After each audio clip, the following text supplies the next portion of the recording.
In the middle of the night, he woke up freezing cold, and there was a mist floating in his room as far as he could see, and right next to him, the mist had turned into the shape of a woman.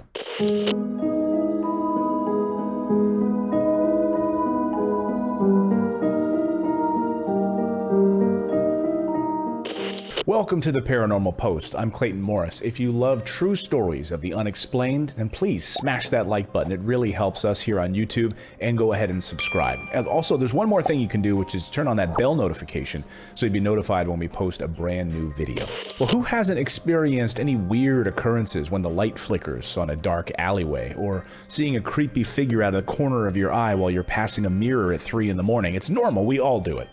The human brain can sometimes have hyper-real fake sightings, especially as kids. But sometimes, when there's an angry spirit that wants you to notice its presence, you have no choice but to do exactly that, to pay attention. So here are some adults who were tormented by ghosts throughout their lives. Make sure you have your sage ready, because you're going to need it after we tell you these stories. The Ghost in the Basement.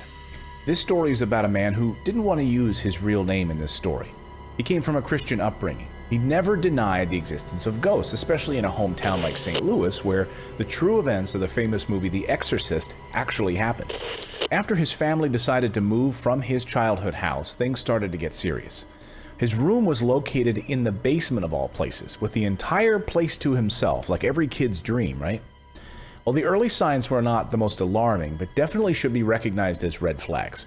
Suddenly, the basement light would always flicker on and off. He would see then a woman descending the stairs. And sometimes when he entered a new room, the lights would immediately go out. After panicking a little bit, he asked his parents if they'd experienced any of the same light problems, to which they said that the housing wires were pretty toasted despite it being remodeled. So despite being alone in the basement with both parents sleeping upstairs, he had the incredibly eerie feeling that he was never alone down there. And on one particular night, he stayed up until 2 a.m. working on some papers. The basement light kept flickering on and off, and the door swayed open. He decided, all right, I'm done. I'm going to take a bathroom break. Then, entering the bathroom, the light immediately went out. He brushed it off because he was mainly tired and was in no mood to deal with any kind of ghost. So he decided to go to the upstairs bathroom. When he set foot in the upstairs bathroom stairwell, the light in the stairwell went out. This is when it clicked for him. Tonight was not a night for him to try to do anything funny, so he decided to ditch his bathroom plans and wanted to print his papers out and then just go to bed.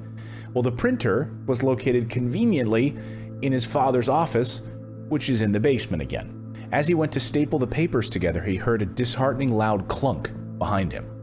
Slowly, he turned around and he found no one was there. No one. But on the floor was a drawer that belonged to one of his father's desks. Now, his father was a private investigator, so he never left a drawer unlocked, and he certainly wouldn't have allowed it to swing open and fall on the floor. As he went to look at the drawer, he found that this is the drawer that held all of the family's guns. And at this point, he knew that the buzzer for his waking hours had just gone off. So without hesitation, he went up to bed, locked the door. The next day, he asked his parents about the history of the house, to which they said that an old couple used to live there, and after they died, their children put the house up for sale. He then asked the question, how did they die? And the father said, I think the old man died in the hospital and the woman passed away in this house. Why do you ask? Then he started sleeping upstairs, and the weird occurrences happened less and less. Fast forward to 2020, when COVID-19 kept everyone quarantined at home. And with a house like that, the real horror came from inside. When he was a sharp child, he had learned his parents' footsteps, so it came to a surprise that he heard a different set of footsteps racing from the bedroom to the kitchen. Remember, he hadn't been home in a while, so this spirit must have been there for many years, and COVID brought him back home to live with his parents again. And with all of that going on in the house, what happened next was the last update on this person's situation. The night he was visited, he woke up in the middle of the night. The room was cold and filled with a mist. He looked next to him, and the mist was shaped like a woman and quickly dissipated, and the mist started evacuating the room.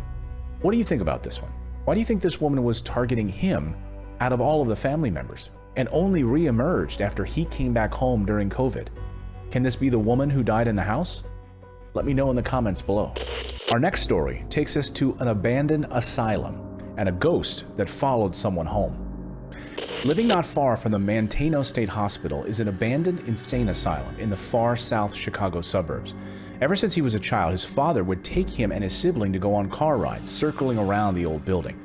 And by the time he was an adult with a car, he had to show his friends this awesome building as well. But at that time, half of it was already used as a hospital. A lot of it torn apart and turned to housing. And only a little bit of the original building still remained, clustered in the back corner of the campus.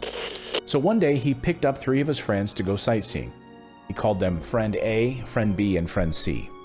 After parking, they got ready to go in through the only window that didn't have sharp shards of glass everywhere or was closed off by police tape. But just as he got closer, he felt sick to his stomach. He had a panic attack. So him and the Friend B walked back to the car, while the other went ahead with a camera in hand to take pictures of the creepy place. A few minutes later, they heard the pacing footsteps from the ones who went inside. And he assumed the police were coming back, so he drove back to town to blend in with the traffic. He asked them what happened, to which they said, "We saw a hand curl around the frame of a big metal door. Then we heard it slam shut with an echo. We also heard a voice saying, 'Where am I?'" Needless to say, they both bolted the heck out of there, but not before they took a 1979 newspaper that was on the floor as a souvenir. But they tossed it out of the car as the narrator told them to. It was bad luck, he said. They all decided to spend some time at a local diner to brush off this incident. They were creeped out. On the car ride there, Friend A, the one who handled the camera, fell asleep.